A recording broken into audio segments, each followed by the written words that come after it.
Le carême se poursuit, et cette deuxième semaine nous invite à approfondir notre marche spirituelle. Il est temps d'ouvrir encore davantage notre cœur à la présence de Dieu. À travers cette méditation, prenons un moment de silence et de réflexion pour accueillir sa parole et laisser sa lumière transformer notre vie. Préparons notre âme avec foi et humilité.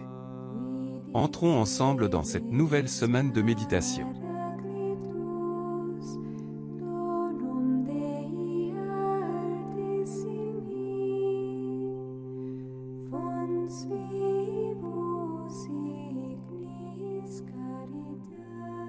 Nous commençons la deuxième semaine de carême en écoutant la prière pénitentielle du prophète Daniel.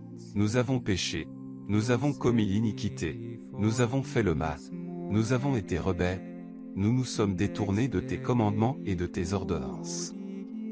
Bien que le peuple d'Israël n'ait pas obéi à la voix du Seigneur, Dieu est resté fidèle à ses promesses. C'est pourquoi le prophète poursuit son plaidoyer plein d'espoir. Ah!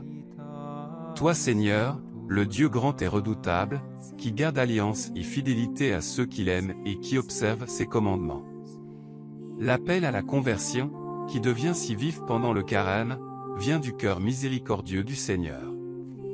Ce n'est pas le cri d'un Dieu qui cherche à régler les comptes du péché de l'homme, mais plutôt l'amour d'un Père qui caresse notre faiblesse, pour la guérir et nous ramener à la vie.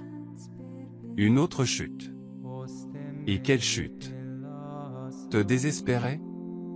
Non, t'humilier et recourir par Marie, ta mère, à l'amour miséricordieux de Jésus. Se tourner vers le Seigneur et admettre son péché, comme l'a fait le prophète Daniel, c'est le premier pas vers un renouveau intérieur et une ouverture à la miséricorde de Dieu. Dieu est fidèle et sait attendre. Confiant dans sa miséricorde, nous lui montrerons nos blessures et nous nous laisserons soigner par lui. Avec simplicité, et avec une certaine audace enfantine, nous osons lui dire, selon les mots du psaume, « Seigneur, ne nous traite pas comme nos péchés le méritent. » Expérimenter l'amour de Dieu nous amène à traiter ceux qui nous entourent avec la même miséricorde. Comme le Père aime, les enfants aiment aussi. Pour ceux qui se sentent compris et aimés, il est plus facile de comprendre et d'aimer les autres.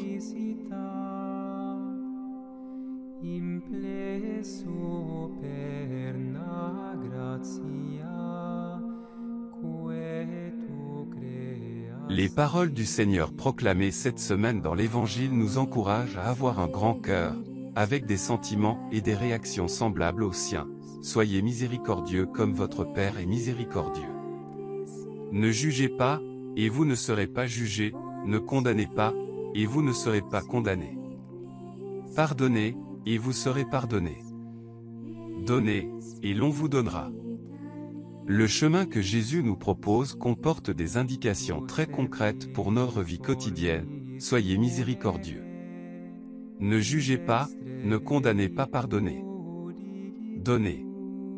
Il s'agit d'un programme étape par étape calqué sur le modèle de Dieu lui-même. Le but est d'entrer en harmonie avec ce cœur riche en miséricorde, qui nous demande d'aimer tout le monde, même les lointains et nos ennemis, à l'imitation du Père Céleste, qui respecte la liberté de chacun et attire tout le monde à lui par la force invincible de sa fidélité. La conscience vive de nos péchés, savoir combien nous avons besoin de la patience de Dieu, voilà qui ouvre le chemin intérieur de la compassion pour nos frères et sœurs. Nous ne pouvons pas oublier que le Seigneur fait de notre pardon aux autres une condition de notre propre pardon, car la mesure dont vous vous servez pour les autres servira de mesure aussi pour vous. La parole de Dieu enseigne que dans le frère se trouve le prolongement permanent de l'incarnation pour chacun de nous. Ce que nous faisons avec les autres a une dimension transcendante. Lorsque nous atteignons cette sagesse surnaturelle, nous apprenons à voir le Christ dans chaque personne. Ce fait change nos vies. D'une part, nous découvrons dans les autres la présence de Dieu, nous le voyons dans chaque personne que nous rencontrons ou dont nous entendons parler. D'une certaine manière, Dieu prend soin de nous à travers nos proches. En revanche, notre façon de regarder, de penser, de parler et d'agir sera canalisé et embelli par la charité. Saint José Maria a vécu et nous a appris à vivre une charité qu'il résumait en 5 verbes: prier, se taire, comprendre, excuser et sourire.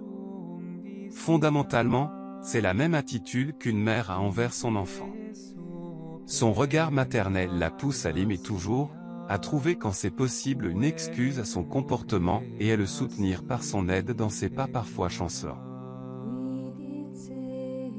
Continuons à méditer dans la grâce de Dieu.